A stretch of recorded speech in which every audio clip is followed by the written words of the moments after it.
আমি গাড়িও নিয়ে যাব আর আপনার ছেলেকেও নিয়ে যাব, কারণ ওকে আমি কিনেছি। এই বাড়ির মালিক আমি, আমার কথাটাই এই বাড়িতে শেষ কথা। যদি আবেগ ভুলে নিজের সিদ্ধারাটাকে সোজা করে মায়ের মুখের উপর সত্যিটাকে সত্যি বলতে পারতে, তাহলে আজকের এই অবস্থা হতো না।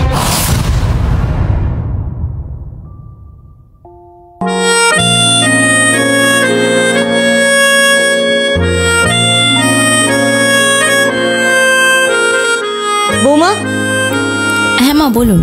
তুমি একটা কাজ করো, বিয়ের 1 মাস তো হয়ে গেল, তোমার বাপের বাড়ি থেকে বিয়ের সময় যে গয়নাগুলো দিয়েছিল সেই গয়নাগুলোকে নিয়ে তোমার হাতের কাজটা সেরে তুমি আমার ঘরে এসো।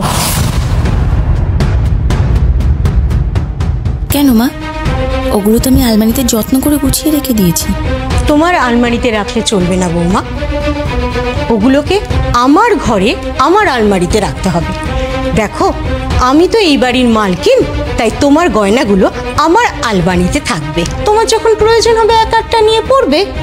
তুমি কাজ শেষ করে তাড়াতাড়ি এসো। কিন্তু মা,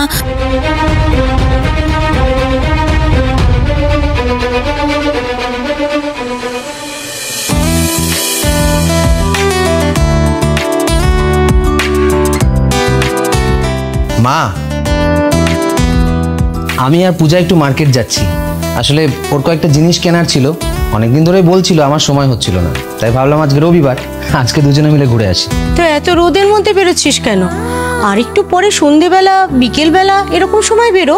ও রোদে কোনো অসুবিধা হবে না মা, আমরা তো গাড়ি নিয়ে যাচ্ছি। গাড়ি নিয়ে যাচ্ছ মানে? গাড়ি নিয়ে যাওয়া যাবে না, আমি মাসির বাড়িতে যাব। মা বলছিলাম আমাদের বেশিক্ষণ লাগবে না, 1 ঘন্টার মধ্যেই আমরা চলে আসব। আমরা ফিরে গেলে তারপর আপনি যান। তোমার থেকে তো আমি মতামত চাইনি বৌমা। বিয়ের এখনো 1 মাস হয়নি, আমি কখন বেরোবো কখন বেরোবো না সেটা কি তুমি ঠিক করবে? আহ মা, তা কেন? ও সেটা বলতে চায়নি। এই তুমি চুপ করো, গাড়ি নিয়ে যাওয়া হবে না, যেতে হলে ট্যাক্সিতে যাও।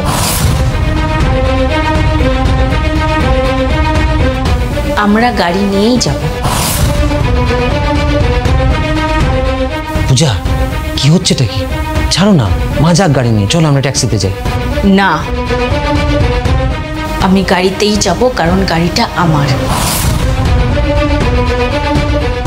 আমার বাবা বিয়েতে গাড়িটা আমাকে দিয়েছে। তোমার বাবা দিয়েছে, তাতে কি হয়েছে? এ বাড়ির মালিক আমি, আমার কথাটাই এই বাড়িতে শেষ কথা। না নয়, আমার বাবার দেওয়া জিনিস আমার ব্যবহার করার জন্য কারো পারমিশন লাগবে না। পূজা, আরে কি হচ্ছেটা কি? কেন কেন সকাল সকাল নিজের মুডটা খারাপ করছো? ছাড়ো না মা, বয়স্ক মানুষ, বাদ দাও না, চলো। তুমি তো এতদিন ছেড়েই দিয়েছো সবকিছু, তাই তো এই অবস্থা। যদি আবেগ ভুলে নিজের সিদ্ধারাটাকে সোজা করে মায়ের মুখের উপর সত্যিটাকে সত্যি বলতে পারতে, তাহলে আজকের এই অবস্থা হতো না। এই, তোমায় তো বললাম তুমি ট্যাক্সিতে যাও। আমি গাড়িতেই যাব। বেশ, তুমি গাড়িতেই যাও, গাড়িটা তোমার বাবার, তো তোমার বাবা আমাদের দিয়েছেন, তুমি গাড়িতেই যাও। কিন্তু ছেলেটা তো আমার, ওকে রেখে যাও। এই, তুমি ভেতরে যাও। আমি গাড়িও নিয়ে যাব আর আপনার ছেলেকেও নিয়ে যাব, কারণ ওকে আমি কিনেছি।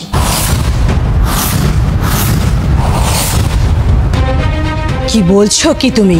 যা বলছি একদম ঠিক বলছি। বিয়ের সময় আমরা ওকে কিনেছি, আপনি দাম ঠিক করেছেন, আমরা দিয়েছি। বিয়ের সময় নগদ 20 লক্ষ টাকা, 4 চাকা গাড়ি, 10 ভরি গয়না, টিভি, আলমারি, ফ্রিজ, সমস্ত কিছু আপনি চাপ দিয়ে আমার বাবার কাছ থেকে হাত পেতে যৌতুক হিসাবে নিয়েছেন, আর তার পরিবর্তে আপনার ছেলেকে আমাকে দিয়েছেন। সব মেয়ের বাবারাই এটা করে। যারা করে তারা সবাই ভুল করে, আমার বাবাও করেছে। পণ দেওয়া আর পণ নেওয়া দুটোই কিন্তু সমান অপরাধ। যাকে ভালোবাসি তাকে বিয়ে করে সংসার করতে চেয়েছি, তাই সমস্ত কিছু মুখ বুজে সহ্য করেছি। আমার বাবা আমাকে বিয়েতে যা যা জিনিস দিয়েছে সেগুলো আমি যখন খুশি যেভাবে খুশি ইউজ করতে পারি, তার জন্য আমাকে কারোর পারমিশন নিতে হবে না, আর আমি কারোর পারমিশন নেবও না। আর আপনাকে আমি একটা কথা বলে রাখি, এতদিন ধরে আপনি আপনার ছেলের সাথে যা যা করেছেন সেগুলো আপনার ছেলে মেনে নিলেও আমি কিন্তু মেনে নেব না। আর শুধু আমার উপরে অন্যায় হলে আমি মানবো না এমন কিন্তু নয়, আমার বরের উপরেও যদি কোনো অন্যায় হয় আমি কিন্তু মানবো না।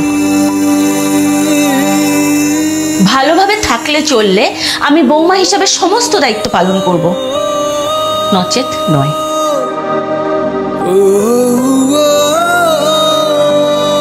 চলো।